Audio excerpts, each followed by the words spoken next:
അപ്പോൾ നമ്മുടെ ബാത്റൂമിൻ്റെ അപ്പോക്സിയും കാര്യങ്ങളൊക്കെ കഴിഞ്ഞ് റെഡി ആയിട്ടുണ്ട്. അപ്പോൾ അതിൽ നമ്മൾ ടാപ്പും വലത്ത് വശത്തൊക്കെ സെറ്റ് ചെയ്തു. ഇനി നമ്മളതിലൊരു ക്ലോസറ്റ് ഫിറ്റ് ചെയ്യാം. അതിനായിട്ട് നമ്മൾ ആംഗിൾ ഗ്രൈൻഡർ ഉപയോഗിച്ചിട്ട് പൈപ്പ് നമ്മൾ കട്ട് ചെയ്യണം. അടിഭാഗം ലേശം പൊന്തി നിൽക്കുന്ന രീതിയിൽ തന്നെ നമ്മളെപ്പോഴും കട്ട് ചെയ്യേണ്ടത്. നമ്മളെ ക്ലോസറ്റിൻ്റെ അടിഭാഗം അങ്ങനെയാണ്.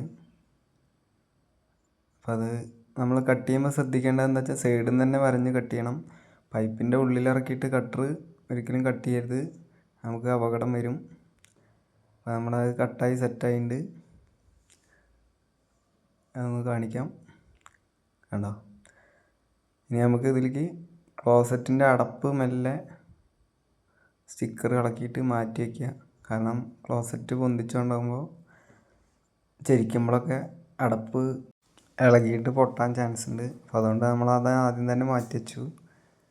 ഇനി നമുക്ക് ക്ലോസറ്റിൻ്റെ അടിഭാഗം കറക്റ്റായിട്ട് മാർക്ക് ചെയ്തിട്ട് അതിൻ്റെ ഹോളൊക്കെ ബോൾട്ട് അടിക്കാൻ വേണ്ടിയിട്ട് മാർക്ക് ചെയ്യേണ്ടതുണ്ട്.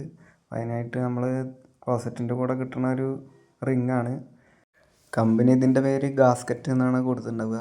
അപ്പോൾ ഇത് വെക്കണത് നമ്മൾ എപ്പോഴും സ്മെല്ലും കാര്യങ്ങളും അതുപോലെ തന്നെ വെള്ളത്തിൻ്റെ ലീക്കും വരാതിരിക്കാൻ വേണ്ടിയിട്ടാണ്. ഇത് നമ്മൾ അതിൻ്റെ കറക്റ്റ് സെൻറ്റർ പോർഷൻ നോക്കിയിട്ട് തന്നെ വെക്കുക. എന്നിട്ട് മെല്ലെ പുഷ് ചെയ്ത് കൊടുക്കുക.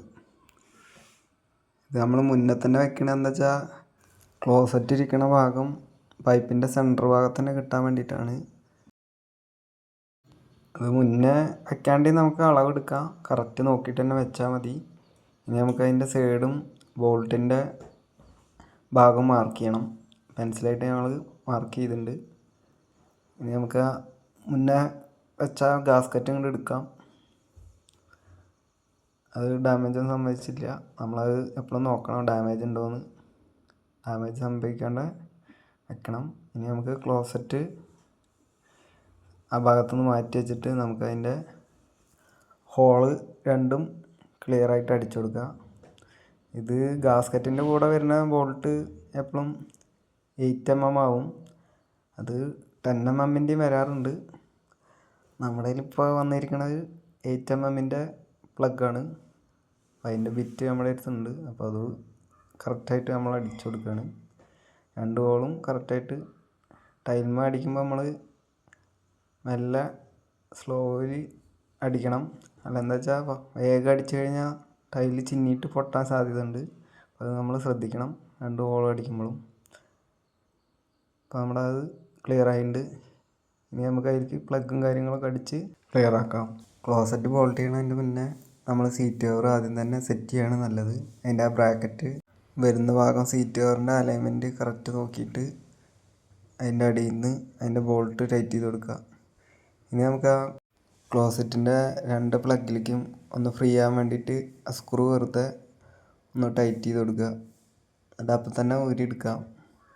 ഇത് നമ്മൾ ചെയ്ത് കഴിഞ്ഞാൽ നമുക്ക് ക്ലോസറ്റ് ടൈറ്റ് ചെയ്യുമ്പോൾ വല്ലാതെ പ്രയാസം ഉണ്ടാവില്ല. അതിന് വേണ്ടിയിട്ടാണ്.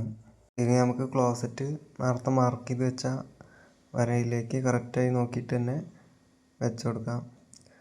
ഇത് നമ്മൾ വെച്ച് കൊടുക്കുന്നതിൻ്റെ മുന്നേ നമുക്ക് വേണമെങ്കിൽ ആ ലൈനിൻ്റെ ഉൾഭാഗത്തായിട്ട് സിലിക്കോൺ വേണമെങ്കിൽ ആഡ് ചെയ്യാം. സിലിക്കോൺ ആഡ് ചെയ്യുമ്പോൾ വെതർ തന്നെ ആഡ് ചെയ്യണം, സാധാ സിലിക്കോൺ ആഡ് ചെയ്യരുത്. ഇനി ക്ലോസറ്റിൻ്റെ ഭാഗം ഒരു സൈഡ് ചരിച്ചിട്ട് ആ ഗാസ്കറ്റ് കറക്റ്റ് ആ സെൻറ്റർ പൊസിഷൻ നോക്കിയിട്ട് തന്നെ വെച്ച് കൊടുക്കണം. ഇതിലിപ്പോൾ സിലിക്കോൺ ആഡ് ചെയ്തില്ലെങ്കിലും വലിയ വിഷയമൊന്നും വരാൻ പോണില്ല, നമ്മൾ പറഞ്ഞു എന്നുള്ളൂ. ഇനി നമുക്ക് ആംഗിൾ വാൾവിൽ നിന്ന് കണക്ഷൻ ട്യൂബ് ക്ലോസറ്റിലേക്ക് വരുന്ന ഭാഗം ടൈറ്റ് ചെയ്തിട്ട് വെള്ളം ലോഡാക്കി ഫ്ലഷ് ചെയ്ത് കൊടുക്കുക. നമ്മളത് ചെയ്യണമെന്ന് എന്താ വെച്ചാൽ അടിഭാഗത്ത് കൂടെ വല്ല ലീക്ക് എന്തെങ്കിലും ഉണ്ടോ എന്ന് നോക്കാൻ വേണ്ടിയിട്ടാണ്. ലീക്കൊന്നും വരുന്നത് കാണാനില്ല. ഇനി ക്ലോസറ്റിൻ്റെ ബോൾട്ട് അതിൻ്റെ വാഷർ കറക്റ്റ് മേലേക്ക് നിൽക്കുന്ന രീതിയിലാക്കിയിട്ട് ടൈറ്റ് ചെയ്ത് കൊടുക്കുക. സ്ക്രൂ ഡ്രൈവർ എന്തെങ്കിലും ഉപയോഗിച്ചിട്ട് അല്ലെങ്കിൽ സ്പാൻഡർ എന്തെങ്കിലും ഉപയോഗിച്ച് ടൈറ്റ് ചെയ്ത് കൊടുക്കുക. ഇനി നേരത്തെ സെറ്റ് ചെയ്ത് വെച്ച ബ്രാക്കറ്റിലേക്ക് സീറ്റ് കവർ മെല്ലെ ഒന്ന് പ്രസ് ചെയ്ത് കൊടുക്കുക. ഇനി നമ്മൾ ആ നേരത്തെ ഊരി മാറ്റി വെച്ച ഫ്ലഷ് ടാങ്കിൻ്റെ അടപ്പ് അതിലേക്ക് ഫിക്സ് ചെയ്ത് കൊടുക്കുക. പ്രത്യേകിച്ച് ബോൾട്ടോ ഒന്നുമില്ല, വെറുതെ ഒന്ന് വെച്ചെടുത്താൽ മതി. ഇനി നമുക്ക് വൈറ്റ് സിമെൻറ്റ് കംപ്ലീറ്റ് സൈഡും ഫില്ല് ചെയ്ത് കൊടുക്കുക. നന്നായി ഫില്ല് ചെയ്യണം. സൈഡിൽ നമ്മൾ സിലിക്കോൺ അടിച്ചു കൊടുക്കാത്തത് കുറേ കാലം കഴിഞ്ഞാൽ അതിൻ്റെ ഒരു ബ്ലാക്ക് ഷെയ്ഡ് വന്നിട്ട് നരപ്പ് വരുന്നുണ്ട്. അങ്ങനെ കുറേ കംപ്ലൈൻറ്റ് കിട്ടിയതുകൊണ്ടാണ് നമ്മളിപ്പോൾ സിലിക്കോൺ ഉപയോഗിക്കാത്തത്. അപ്പോൾ നമുക്ക് വൈറ്റ് സിമെൻ്റ് എല്ലാം ഫില്ലാക്കി നന്നായി തുടച്ച് വൃത്തിയാക്കിയിട്ടുണ്ട്. ലാസ്റ്റ് നമ്മൾ വൈറ്റ് സിമെൻറ്റ് ഫില്ല് ചെയ്യണത് ക്ലോസറ്റിൻ്റെ സൈഡിൽ കൂടെ വെള്ളം കയറിയിട്ട് ഗാസ്കറ്റിനും മറ്റും കംപ്ലൈൻറ്റ് വരാതിരിക്കാനാണ്. അപ്പോൾ നമ്മുടെ ക്ലോസറ്റ് സെറ്റായിട്ടുണ്ട്, ലീക്കൊന്നുമില്ല.